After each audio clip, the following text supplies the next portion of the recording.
The Pelicans have won 15 of their last 20 games, on the season now playing at a 50-win pace and just one win behind the Clippers for home court advantage. Yet, it sort of feels like nobody's taking them seriously or even talking about it at all. When healthy, they've been one of the best two-way teams in basketball and pose some really interesting playoff threats for the entire Western Conference. Their roster consists of one of the most physically imposing downhill threats in NBA history with Zion Williamson, so naturally their offense is built on creating as much space for him as possible. That could mean using the 5 as a sort of offensive lineman. Watch Larry Nance here. As Zion starts his attack, he does his best impression of a left tackle to clear the lane, which leads to easy points. Because Zion's so explosive, he's also a threat to reject these screens, and with just one big to beat in drop coverage, he has no trouble getting to the rim for 2. Another thing you'll see them do quite a bit is actually use their guards or wings to set these screens, with that big hanging around the dunker spot. Again, with one man to beat, Zion easily gets to a layup. Here it is again. Alvarado comes to set the screen, he rejects it on a drive, that big has to meet him early to take away the momentum, so he drops it off to Valanciunas for an easy bucket. More often than not, Zion's gonna draw 2 to the ball right as he starts his attack, so instead of setting a screen, you'll see that wing ghosted into open space as he turns and fires a wide open 3. Something else the Pelicans like to do to clear out space is set him up for isolations on an open side of the floor. He's a walking mismatch for quite literally every defender one-on-one, then as soon as that second defender comes, he'll find the open man for some quality offense. Here's another example. As he sets up his attack, he draws a double and immediately finds an open cutter. And what they'll do to keep up that spacing is stick their 5 on the baseline, so in the event that Zion attacks, draws late help, and tries to shoot through it, that big can clean up on the offensive glass. You'll see the exact same things when they isolate Zion from the middle of the floor. Shooters are sunk to the corners, that big is operating on the baseline, and he's got basically the entire key to work with. Here it is again. He catches the ball on the elbow, they set up some decoy action on the weak side to distract the help, and that's just way too much room for him to bully his way in close. Like I keep saying, the defense can't leave a guy like this one-on-one. But when he puts it down and a second defender slides into his lane, it's a real easy kick out to an open shooter for 3. Or they'll put a high-level shooter like Brandon Ingram just one pass away on the wing, so if a double comes early, all he has to do is make the right read to create a great look from outside. Speaking of Ingram, they'll run offense through him in virtually the exact same way that they do Zion. You've got those middle isolations, where if given space, he's attacking the cup. But I'd say the big difference with Ingram in place of Zion is that spacing is more of a luxury than a necessity. Like here, you can see a second defender load up at the nail with a shot blocker sitting under the basket, so he spins into a jumper. He's one of the best mid-range shooters in the league with an uncontestable release point, so even if the defense loads up in a wall-like formation, he's a constant threat to create shots over the top. In addition to that, I'd make the argument that he might just be the most underrated passer in the NBA, meaning that if he attacks and draws that added attention, he'll consistently find his teammates for high percentage offense. With the middle of the floor isolations, he's got the open side game. A double comes from the middle, so he turns baseline for a fadeaway. And here's another example. He turns baseline for that same jumper, only it's an up fake before stepping through for a lay. Whenever he initiates from out on the perimeter, he can operate like a more modernized guard. Here, it's a give-and-go handoff, and when the opposing big sits back and drop coverage, that's an easy pull-up jumper. Just like with Zion, sometimes it's a guard or a wing setting these high ball screens. On this one, he draws 2 and hits Herb, who uses that 4-on-3 advantage in the short roll to drop it off to who else but Zion. And this time it's Trey Murphy who's gonna ghost the screen for an opening up top, then after drawing a closeout, he attacks on a drive, getting all the way to the rim for 2. This right here is the key. Outside of the bigs, this roster is loaded with perimeter talent. By every measure, Trey Murphy is one of the best off-ball shooters in the NBA. Range, volume, versatility, the guy's an absolute flamethrower. There's also CJ McCollum, a career 40% guy from 3 who's not afraid to let that thing fly 7 or 8 times a game. And outside shooting was viewed as maybe Herb Jones' biggest weakness as a player. Well, he's shooting 43% on the season and even better 47% from the corners, so certainly not a guy the defense wants to be leaving open consistently. I wouldn't necessarily call Alvarado a high-level shooter, but he'll knock him down when given the opportunity, leaving only two weak outside shooters in Dyson Daniels and Najee Marshall. But if they really want to lean into the shooting, those two can be replaced with Jordan Hawkins or Matt Ryan, both of which are incredibly effective movement shooters. And with all of this shooting talent, they can run set action for these guys. Watch CJ McCollum here. They set up the defense with some decoy ball screens, then he sprints baseline off a couple pin downs, which leaves him with space on the wing to catch and shoot. Here's a really cool play that starts with what looks like Hawkins setting a ball screen for Ingram, only to ghost it while Nance stays up top to set a flare, and that leaves Hawkins with room to attack off the catch as he gets to a floater. That's actually one of their go-to actions. Here it is again with Zion initiating, and again it leads to a driving lane, this time drawing help and leaving it for the rolling Nance. Even more important than the shooting is the fact that every single one of these players is capable of playing off the catch and making decisions with the ball. And I don't just mean playing off of advantages. All it takes is a closeout for CJ to burn Miles Turner off the catch and get to a floater. Here's another example. The defense is perfectly set, and by simply moving into open space and quickly attacking, CJ draws some help at the nail, which leaves Trey Murphy with room up top as he catches and fires from deep. This time it's just a slight load up at the nail as Zion sets up the offense, and by kicking it to Murphy, it creates a long closeout that he attacks. Then when help comes to him, he's moving it to Ingram for the exact same thing, and they end the possession with a wide open dunk. Having so many capable attackers and decision makers brings a ton of variety to the offense. Like here, CJ could hand it off to Ingram, but by rejecting it and creating himself, he ends up with a great look from the elbow. CJ can also run pick and roll, and when he kicks it out to Herb, that's a guy who can attack off the catch himself as he gets to the rim for a lay. And then because Herb's got those skills, they can even run some action through him. This time it's a dribble handoff from Zion, and a sharp pocket pass leads to easy points. When you look at the Pelicans' offense in its entirety, it really comes down to two key traits. First is that they have two very good on-ball scorers who can isolate, run pick and roll, and will make the right plays to create openings for teammates. Second is how those teammates capitalize, whether it's through outside shooting, quick attacks off the catch, extra passes, you get the idea.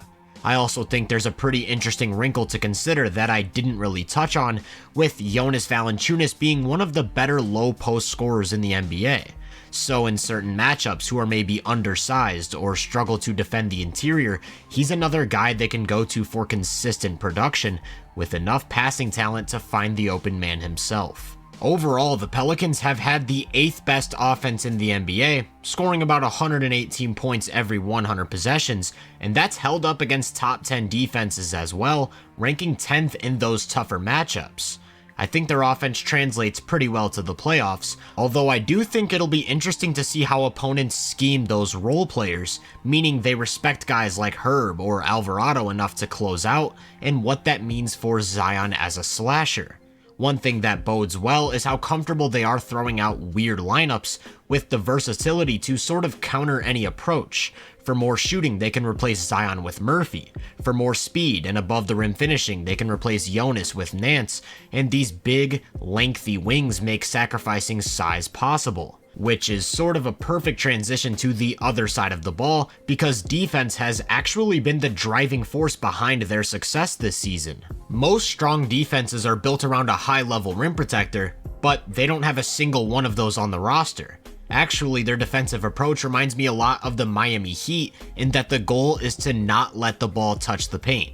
That starts at the point of attack for them, where they might just have the best options of anyone in the league. Of course, their go-to is Herb Jones, who really just checks every single box you want in a guy defending on the ball. As does Dyson Daniels, with the size and strength of a forward, but the agility and hip mobility of a smaller guard to always stay in front of attackers. Another guy they'll throw out there is Jose Alvarado, who obviously lacks size, but will get up into the airspace of whoever he's guarding and really limit their ability to get where they want to go. With one of these three guys always matched up with primary ball handlers, you'll also see them sit one of their wings at the nail to offer immediate help. Here, Powell attacks the middle and Ingram turns him away, then it's just a one-on-one with Daniels. And because they have multiple options, whenever there's screening action between these guys, it's a seamless switch as they always keep someone in front of the ball to limit dribble penetration.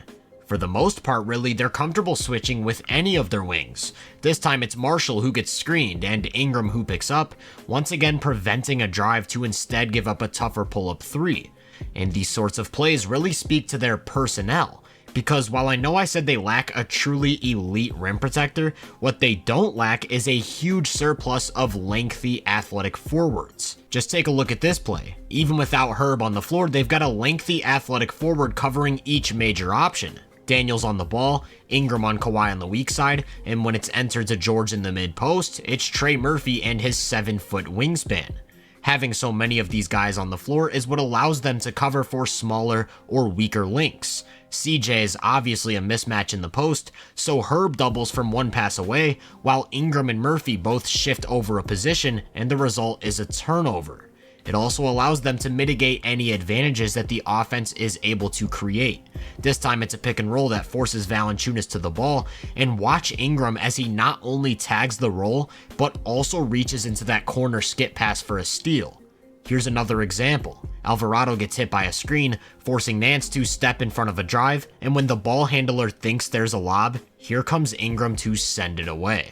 Just like I said, they always have someone to put in front of the ball at the point of attack. So much size and length also means they always have someone to step in front of bigs. Like on this one, Valanciunas jumps out to the ball, creating a 4-on-3, but Ingram comes over from the weak side to take away AD's role. Those early tags from the weak side are a staple in their scheme. This play starts with a ball screen, but Kispert does a good job of slipping the switch, only to turn right into Herb for a charge. They're comfortable throwing aggressive coverages at the pick and roll, not because Valanciunas is some switchable, mobile big, but because as soon as AD catches the ball, Zion's already there to take away the space. And it all comes back to that emphasis on not letting the ball get close to the basket.